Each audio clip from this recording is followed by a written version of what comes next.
Hello, my name is Dean, and welcome to FunFacts with Dean, which ironically is named after me. I would like to begin with a string of excuses, explanations, and most importantly, apologies. The first apology is due to the fact that this video is coming to you so very late. You, all two of my viewers, Megan and possibly Dakota. Secondly, what this is. So, for a Christmas present, I was asked to do a video series about random historical facts. And so that is what I will do. And maybe this will be the only one, and maybe it won't. But that is future Dean's problem. I, as aforementioned, am Dean, and you, aforementioned, are the viewer. So, enjoy. For my first lecture, I think I shall have to do U.S. presidential assassinations, which have always been extremely interesting. I mean, right? Who isn't fascinated with that? No one. Anyway, let us begin.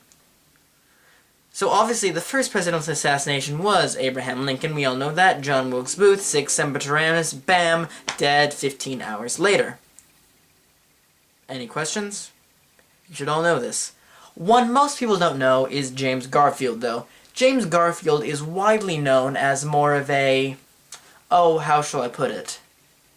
More of an interesting party personality than an actual president, in that he could write simultaneously with both hands in Greek and Latin.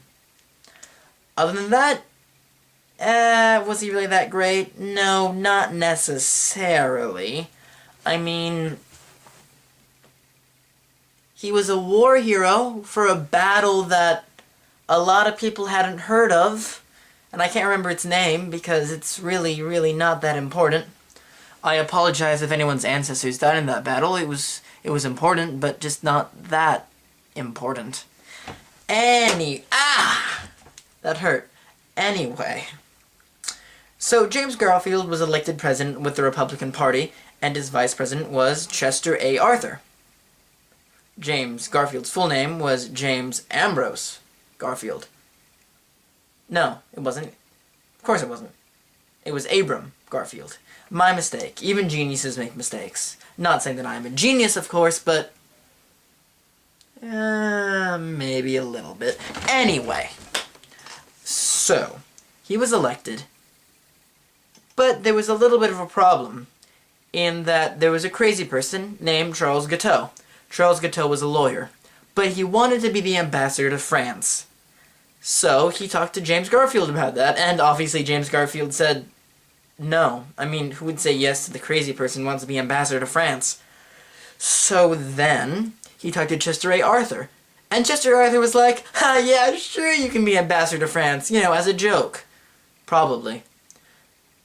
So, Charles Guiteau thinks, if I get rid of Garfield, then Arthur is president, then I am ambassador to France. Because, I mean, who doesn't want to be ambassador to France with all those lovely French people?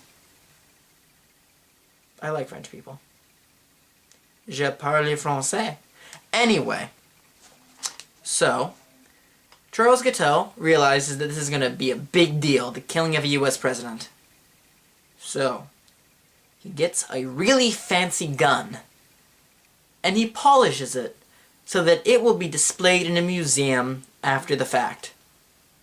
So that's a little bit messed up. Anyway, goes up, shoots Garfield at a train station, gets captured, taken in, he's eventually hanged, or hung, or hanged. I don't really know. I'm a history person, not a grammar person. Anyway, Garfield doesn't die for the longest time. It's very uncomfortable for him. The physicians are trying to get the bullets out. The bullets don't want to come out. It's really hot. He has a guy invent the prototype of the air conditioner. So you're welcome? Well, not you're welcome, I guess thank you. But who are you thanking? Garfield or the assassin? Doesn't really matter one way or the other. So, then eventually Garfield dies, and Arthur becomes president. Fun fact, well, not so much a fun fact as a morbid fact, but James Garfield opposed a group of Republicans called stalwarts, who wanted to remain everything the same, while Garfield wanted to reform the government. Arthur was a stalwart. Charles Guiteau was a stalwart. Interesting.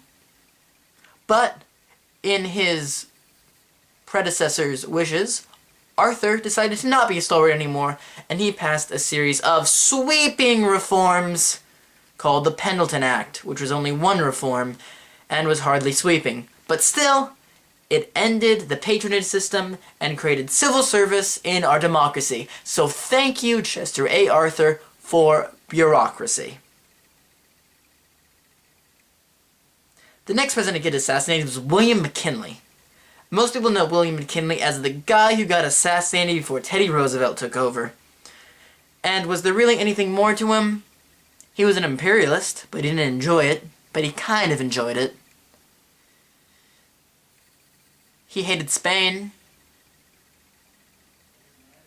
He liked big business. He liked tariffs. He annexed Hawaii. Those are all important feats.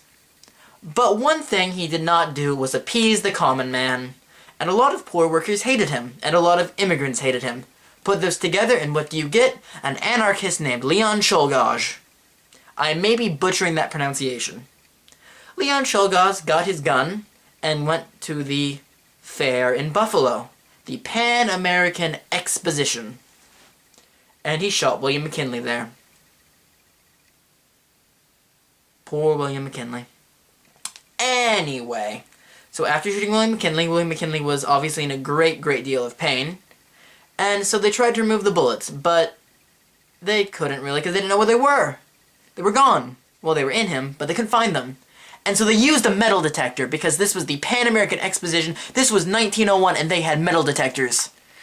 Unfortunately, he was in a metal bed and that didn't work so well. They could have moved him from the metal bed and saved his life, but nah. Also, fun fact, the Pan-American Exposition had a ton of electric lights, but where they brought him had no electricity, and so they couldn't use a light to shine around and look for the bullet. And so, he died. What happened to Leon Czolgosz? He died as well. What do you expect?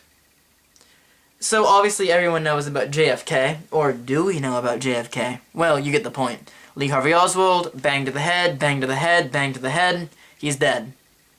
I don't mean to talk about this so callously. President Kennedy, you're a great man, we miss you. Say hi from us from heaven. Hi, heaven. However, there is one last interesting piece of information concerning the first 3 assassinations in U.S. history. And that person, or that event, or that thing, which is a person, is Robert Lincoln, who was sort of present in all 3 assassinations. He was invited to go to his father to the play. He declined. His father died. Who do you think Garfield was going to meet at that train station? Well, not the train station, but on the train later. Robert Lincoln, who was Secretary of State, War, one of those. I don't remember exactly which one. And he got shot on the way to the meeting. And who do you think was at the Pan-American Exposition? Robert Lincoln, the president of the Pullman Company. Or a high executive, I don't really remember which. And guess who is buried at Arlington Cemetery with JFK? Robert Lincoln. So, I guess the moral of this story is that you never want to invite Robert Lincoln to any presidential events. I am Dean, and those are your fun facts about morbid things. I will see you possibly later, and maybe never. Until then, Auf Wiedersehen. You can go now. Shoo.